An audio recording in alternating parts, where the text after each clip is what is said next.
Ya, saudara-saudara, kembali lagi kita dalam pertemuan kita terkait pembahasan kita untuk bahasa Yunani 1. Dan saat ini saya ingin mengajak kita semuanya untuk kita belajar kata benda serta fungsi-fungsi dari setiap kasus yang ada di dalam bahasa Yunani, yaitu kita harus mengetahui fungsi dari kasus nominatif, kasus akusatif, kasus vokatif, kasus genitif, dan juga datif dalam bahasa Yunani. Juga kasus datif dalam bahasa Yunani. Nah, sekarang kita lihat kata benda maskulin, feminin, dan neuter. Ingat, dalam bahasa Yunani, semua kata itu memiliki gender, yaitu apakah dia maskulin, feminim, atau neuter. Dan juga dia mempunyai deklensi. Deklensi pertama, deklensi kedua, dan deklensi ketiga. Dan apa arti deklensi itu? Deklensi merupakan kata benda yang memiliki bentuk perubahan pada akhir kata benda yang merupakan nomina atau subjek. Jadi, deklensi itu sendiri adalah bentuk akhiran daripada kata benda, atau bisa juga nanti subjek dalam pelajaran berikutnya, yang menentukan apakah dia itu adalah subjek atau objek. Namun semuanya itu, deklensi itu sendiri dipengaruhi oleh nomina yang merupakan adalah subjek, di mana di dalam deklensi seperti kata kasus bahasa Yunani itu sendiri, dia memiliki 3 deklensi, di mana deklensi pertama, deklensi kedua, dan deklensi ketiga. Khususnya maskulin, ada kata benda maskulin yang berakhirannya os masuk dalam deklensi kedua. Ada juga deklensi yang pertama, yaitu deklensi yang berakhirannya adalah s, yaitu seperti contoh akar kata profetes, atau juga Andreas, akhiran s dan as di sana. Nah, nanti kita akan pelajari di dalam pertemuan kita yang berikutnya. Dan dalam bahasa Indonesia, contohnya seperti ini, buku. Dia menjadi buku-buku kalau dia jamak. Contoh dalam bahasa Inggris, book menjadi books, man menjadi men, child menjadi children. Nah, kita sudah melihat kasus-kasus, atau kita sudah melihat mengenai arti dari deklensi itu sendiri. Nah, sekarang mari kita masuk ke dalam kasus-kasus dalam bahasa Yunani. Nah, kasus-kasus dalam bahasa Yunani itu adalah kasus nominatif sebagai subjek dari kalimat, vokatif sebagai seruan jika di dalam sebuah kalimat itu merupakan sebuah seruan seperti oh Tuhan, itu adalah seruan. Atau juga seruan yang lain seperti di dalam Alkitab kita ada kata berbahagialah atau bersukacitalah. Itu merupakan seruan. Akusatif, dia berfungsi sebagai objek langsung dari kata kerja. Contohnya seperti Paulus menulis surat. Nah, objek yang menjadi pekerjaan yang dilakukan oleh Paulus adalah surat.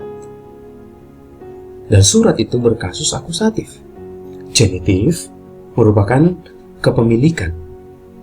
Dan juga nanti dalam pelajaran-pelajaran berikutnya dia bukan hanya bicara tentang kepemilikan, tapi juga bicara tentang jenis. Namun kita pelan-pelan satu persatu dulu kita membahas. Sebagai contoh, kemuliaan dari Allah, kemuliaan dari manusia, the glory of mankind. Nah, manusia itu sendiri dia berkasus genitif. Datif. Nah, datif itu bicara tentang suatu kata, keterangan atau objek tak langsung biasanya. Nah, kasus-kasus dalam bahasa Yunani yang perlu kita perhatikan di sini. Kasus nominatif. Contoh di sini kita sudah lihat ho adelpho angelos euriske huion anthropophulake. Nah, kita lihat di situ kasus terjemahannya adalah seorang malaikat sedang menemui seorang anak manusia di dalam sebuah penjara. Kenapa ada kata seorang di dalam penerjemahannya dan juga ada kata sebuah? Karena di dalam kalimat ini belum ada kata sandang tertentu. Kata sandang tertentu itu menunjukkan bahwa sesuatu yang spesifik atau malaikat tersebut. Tapi ketika dia tidak memiliki kata sandang tertentu, maka kita terjemahkan dia seorang, dan juga seperti kata fulake, maka kita terjemahkan sini sebuah penjara, dan untuk angelosnya adalah seorang malaikat. Nah, kita lihat di sini subjek dari kalimat ini adalah malaikat. Angelos itu adalah subjek. Nah, mari kita lihat kasus vokatif. Angele euriskes huion anthropophulake. Terjemahannya, nah sebelum kita masuk terjemahan, angele adalah vokatif, berkasus vokatif. Terjemahannya adalah, ya malaikat, engkau sedang menemui seorang anak manusia di dalam sebuah penjara. Nah, kasus akusatif yang bagian yang ketiga, yaitu angelos euriske huion anthropophulake. Sekali lagi, angelos euriske huion anthropophulake. Terjemahannya nanti huion itu sendiri adalah berkasus akusatif, dan kita melihat terjemahan di sini. Seorang malaikat sedang menemui seorang anak manusia di dalam penjara. Nah, kita lihat di kasus yang ketiga, yaitu kasus genitif. Angelos euriske huion anthropophulake. Nah, antropo di situ adalah kasus genetif, menunjukkan bahwa anak itu adalah anak yang ini, kata huion ini merupakan anak dari seorang manusia. Dan terjemahannya kita bisa lihat di sini.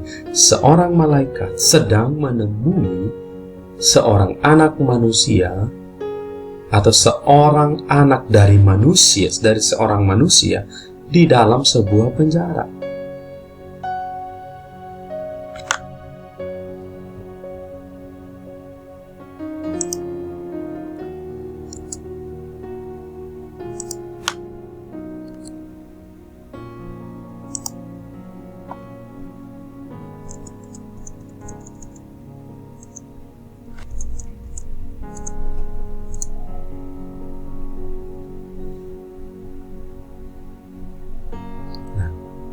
Mari kita lihat kasus yang berikutnya, yaitu kasus datif. Kasus datif ini adalah objek tak langsung, seperti kita lihat di sini di dalam kalimat ini. Angelos euriske huion anthropophulake. Seorang malaikat sedang menemui seorang anak dari seorang manusia di dalam sebuah penjara. Nah, fulake merupakan berkasus datif karena ada iota subscript di sini. Maka dia berkasus datif, yaitu sebagai objek tak langsung. Biasanya kasus datif diterjemahkan di dalam, kepada, atau juga untuk. Nah, bagi kapan kita menerjemahkannya di dalam, kapan kita menerjemahkannya kepada, kapan kita menerjemahkannya untuk, ya kita lihat konteks dari keseluruhan kalimat. yang ada. Kata benda maskulin berakhiran os. Nah, mari kita memperhatikan satu persatu. Ada kata logos. Vokatifnya, nominatifnya itu adalah logos, vokatifnya adalah loge, akusatifnya adalah logon, genitifnya adalah logu, datifnya adalah logo. Jamak dari vokatif dari kata benda maskulin berakhiran os ini adalah logoi, itu untuk nominatifnya. Vokatifnya adalah logoi juga, dan akusatifnya adalah logus, genitifnya adalah logon, dan datifnya adalah logois. Nah, untuk membedakan antara kasus nominatif dan vokatif di dalam kata benda maskulin berakhiran os adalah kita harus memperhatikan konteks dari kalimat atau kata, kalimat tersebut di dalam konteks. Kita harus memperlihatkan konteks untuk membeda. Kita harus memperhatikan konteks untuk melihat perbedaan. Apakah kata logoi ini berkasus nominatif atau vokatif? Maka kita perlu memperhatikan konteksnya. Bahasa Yunani berbeda dengan bahasa Indonesia, di mana susunan suatu kalimat mengikuti.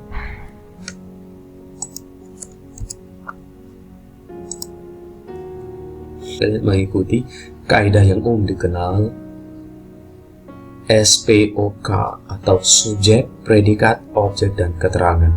Dalam bahasa Yunani, susunan kalimat tidak dipengaruhi oleh SPOK, namun bergantung pada kasus-kasus yang ditemukan dalam setiap kata yang ada dalam kalimat. Contoh kalimat dalam bahasa Yunani: angelos, euriske, huion, anthropo, phulake. Kalimat berikutnya: phulake, anthropo, euriske, huion, angelos. Anthropo, phulake, angelos, euriske, huion. Nah, ketiga kalimat ini diterjemahkan sama.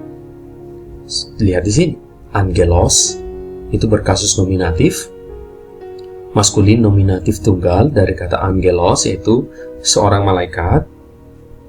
Euriske, PIA, tiga tunggal dari kata eurisko, yang artinya dia sedang menemui.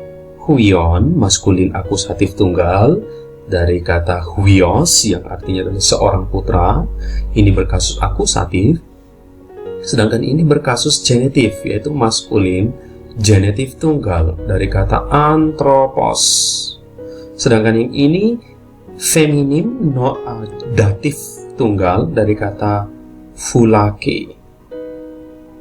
Nah, kita menerjemahkannya seperti ini: seorang malaikat sedang menemui seorang anak manusia di dalam sebuah penjara. Walaupun ketiga kalimat ini berbeda-beda, namun terjemahannya sama. Dari mana kita tahu bahwa terjemahannya sama? Karena kita bisa lihat di sini. Kita lihat di sini bahwa angelos itu adalah nominatif, yaitu subjek. Huion itu sendiri adalah akusatif, yang adalah objek. Karena itu, kita harus memperhatikan kasus, sehingga kasus nominatif adalah subjek, maka kasus nominatif itulah yang perlu diterjemahkan lebih dulu, yaitu seorang malaikat sedang menemui seorang anak manusia di dalam sebuah penjara. Nah, kita lihat sekarang kata sandang. Kata benda berakhiran os dan kata sandang, kata benda maskulinnya adalah logos, loge, logon, logu, logo, logoi, logoi, logus, logon, logois. Nah, kita sudah ketahui sebelumnya bahwa nominatif ini adalah subjek, vokatif ini adalah sebuah seruan, akusatif ini adalah objek langsung dari kata kerja yang dilakukan oleh subjek. Genitif ini adalah kepemilikan. Datif ini adalah menunjukkan objek tak langsung yang biasa diterjemahkan di dalam, kepada, atau untuk.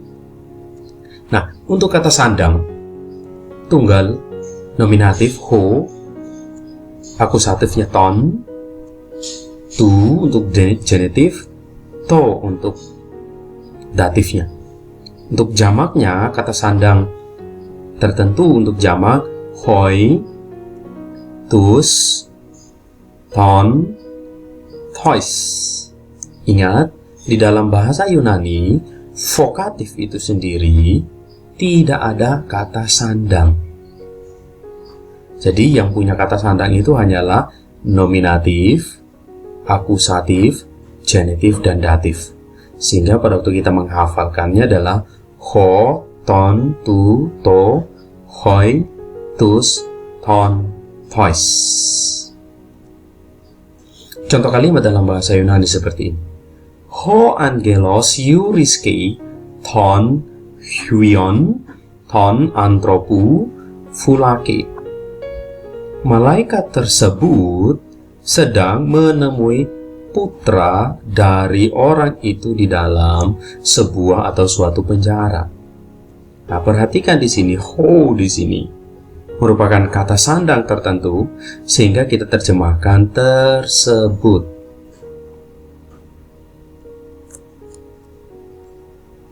Nah, kita juga harus memperhatikan di sini, kalau maskulinnya, kalau kata benda subjeknya yaitu nominatifnya ini adalah tunggal, orang pertama tunggal, maskulin nominatif tunggal, maka kata kerjanya pun juga harus adalah tunggal dan orang ketiga.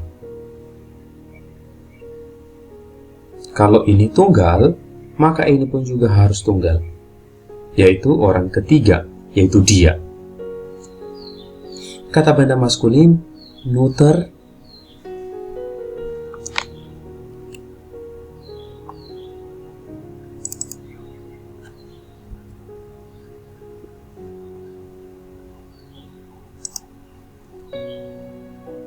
nah, sekarang kita masuk ke kata benda maskulin, neuter dan feminim. Tadi kita sudah lihat untuk kata benda maskulin yang berakhiran os, yaitu logos, loge, logon, logu, logo, logoi, logoi, logus, logon, logois. Untuk feminimnya adalah untuk neuter, kata benda neuter yaitu ergon, ergon, ergon, akusatif, genitifnya adalah ergu. Untuk jamaknya nominatif, untuk datifnya adalah ergo. Nominatif jamak, erga, erga, erga, ergon, ergois. Mari kita langsung ke kata benda feminim berakhiran e, yaitu arche, arche untuk vokatifnya,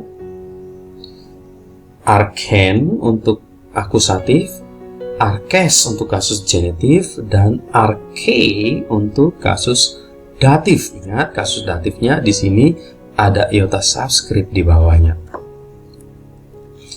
Jamak dari nominatif feminim adalah archai, archai, arkas, arkon, dan arkais. Nah, untuk membedakan, perhatikan untuk kasus genitif semuanya berakhiran sama. Akhirannya adalah on. Nah, disinilah fungsinya untuk kita menghafal vocab. Mari kita lihat kata sandang tertentu. Untuk maskulin, ho, ton, tu, to. Hoi, tus, kasus akusatif, jamak, ya jamak. Ton untuk jamak. toys. He untuk kata sandang tertentu bagi feminim, he, ten, tes, te, hai, tas, ton, tais. Neuternya to, tu, to, ta, ton, toys. Inilah kata sandang tertentu untuk maskulin, feminim, dan neuter.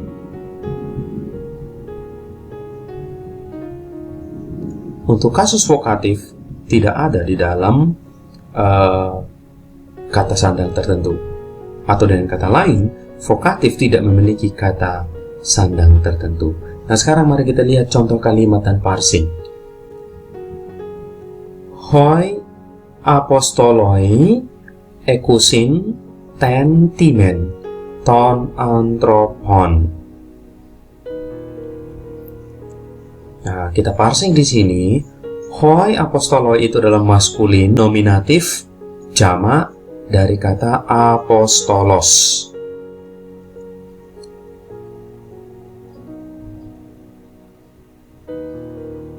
Artinya adalah rasul-rasul tersebut. Dan ekusin itu dari parsingnya adalah PIA, present indikatif aktif 3 jamak dari kata eko. Mereka sedang mempunyai.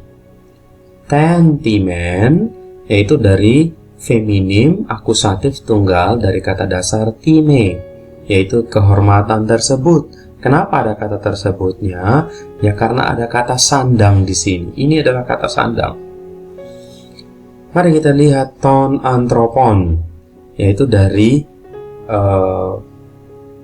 kata benda maskulin genitif tunggal dari kata anthropos, yang artinya dari orang-orang tersebut. Mari kita lihat terjemahannya.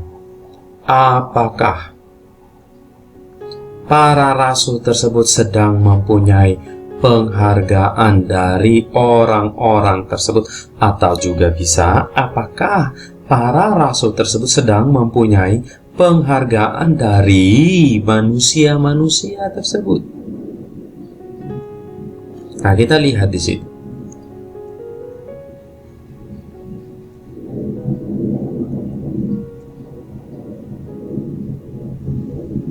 Nah, kenapa ada kata tanya di situ? Ya karena di sini ada titik koma, yang di dalam bahasa Yunani tanda titik koma itu adalah tanda tanya. Contoh kalimat berikutnya adalah ginoskusin hoi adelphoi ten agapen tu teu. Kita parsing di sini. Ginoskusin berasal dari kata, parsingnya adalah PIA 3 jamak dari kata ginosko, artinya mereka sedang mengenal. Adelphoi itu dari maskulin nominatif jamak dari kata dasar adelphos yang artinya saudara-saudara tersebut.